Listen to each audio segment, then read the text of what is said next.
Happy Friday, everyone. JG here. Happy Friday. And a little nervous right now. I don't get nervous doing these things. and what I normally like to do is I like to have Friday be a fun flow day. And usually I like to post something of that regards. However, it's a very special day.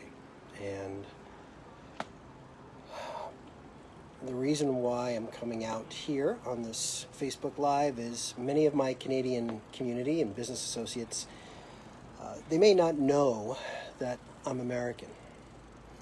And whenever I say American, I have to say American. American. Yes, I'm American. And 19 years ago, I was living in New York City. I was living in Manhattan. Manhattan had been my home for 8 years at that point. And this day is always powerful for me on many levels. And I think because I'm in the process now of writing my book, I relived all this about 2 months ago when I was writing. And I just feel compelled to share a few things with those of you that will listen. Hey guys, how are you?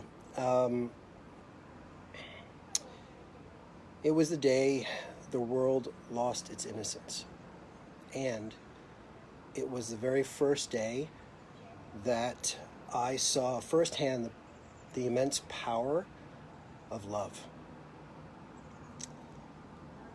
And I remember that morning, I was walking back, so I was living on the Upper West Side at the time. And with my girlfriend, we were in a kind of a smaller brownstone right off Central Park. And I was on my way back from the gym, and I just remember, I can see it, I'm on the sidewalk, and I'm looking up, and I just remember how beautiful the blue sky was that day. It was absolutely stunning. Crystal blue, piercing blue. And I remember I stood on the stoop for an extra few seconds, and I looked up, and I just took some deep breaths and was just taking in the moment. And I went upstairs, and being a man of ritual, I go and I put my Today Show on, because that's what I do, or did, with Matt and Katie at the time. And there was one of the towers with smoke coming out of it. And I remember not anything, no chaos really, in the sense of, oh my gosh, it was just, I think, I actually remember they thought it was a small Cessna plane, something like that. Well, as it unfolded, of course, I was glued to the TV, as most of us were. And obviously the events unfolded, and I remember this shock started to set in, and I got in touch with my girlfriend. She was in Midtown that day. She was an executive for Estee Lauder, and ironically, she was supposed to be giving a seminar down there, right downtown, right by Wall Street, in which they decided to switch it to another day. So she was in Midtown. Obviously, other people weren't that fortunate. It was after when the towers fell. It was that was the moment, and I had to get outside, and it was like, I don't know, at that point I think it was lunchtime or something, if I remember. I don't know, when I finally left the apartment, and I just went for a walk, and I walked, and I remember one of the the scenes that I remember was the amount of people just walking up the avenues. There was no transit, there was no traffic, there was no nothing. So people were on the streets. It was like mass exodus from downtown.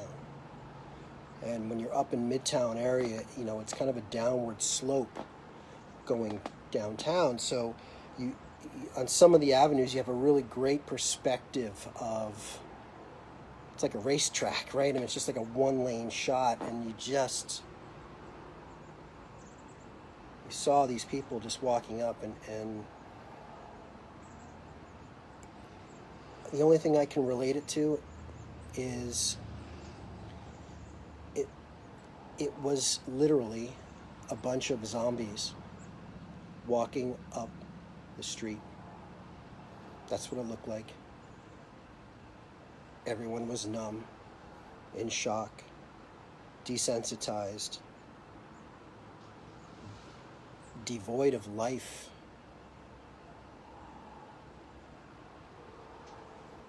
And then, of course, by that time, the wind had started kind of carrying that smell uptown, and it was just that burning smell was horrific.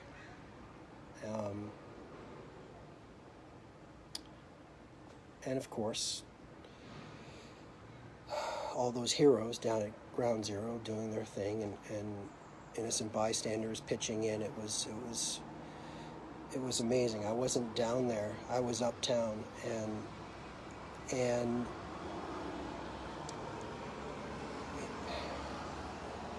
here's what I remember the most, though, and this is what I cling to on days like this, is that night, later in the day, later in the evening, early evening into evening, no one wanted to be home. The only thing that comforted most of us was the gaze of a stranger. And I remember my girlfriend and I, we went out and we just walked, and we walked into this bar, and bars were busy, and because people needed people.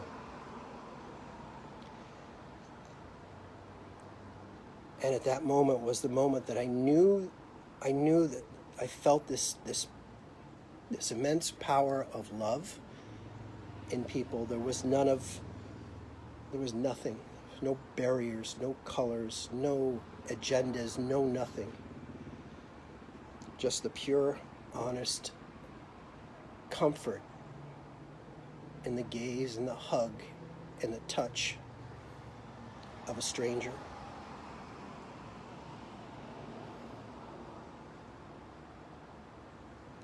And so I choose to remember that, because what I witnessed that day was the immense love. And so on this day, I choose to look a little deeper for love. I remember, I will never forget, and I always look around me and just look a little deeper, because it's there. We all want it. So I'm going to go look. And I invite each and every one of you that has tuned into this to look in your own way. And remember, we are amazing people. All right. Thanks for joining me, and love is everywhere. Just look for it. Cheers.